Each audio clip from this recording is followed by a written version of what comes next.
राष्ट्रवादी काँग्रेस पक्षाच्या आज काही पदाधिकारी झालेले आहेत, काही सहकारी झालेले आहेत. त्याच्यामध्ये तुमच्याकडनं कधी कुठली चूक होऊन देऊ नका.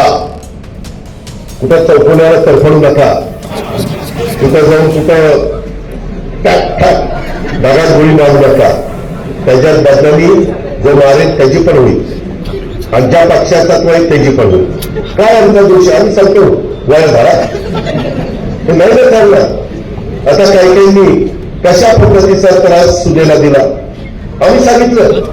आम्ही चांगलं म्हणून तुम्ही बोलवलं. उद्या सरपंचाच्या घरात लग्न असेल बोलवलं आम्ही झालं. आम्हाला काय माहिती पुढे काय दिवा लागणार ते जर माहिती असतं तर नाही झालं. एक माणूस की लक्षात ठेवा ना बनवतो. जातीचा पातीचा नात्याचा गोत्याचा विचार न करता जातीय सलोखा ठेवा. ते शिवशाहू आंबेडकरांची विचारधारा आहे. ही आपल्याला अण्णाभाऊ साठेंची विचारधारा आहे. पुण्याचे काही लोक असतील, राजमाता जिजाऊ असतील, क्रांतीज्योती सावित्रीबाई फुले असतील, रमाई माता असतील, त्या सगळ्यांनी तो विचार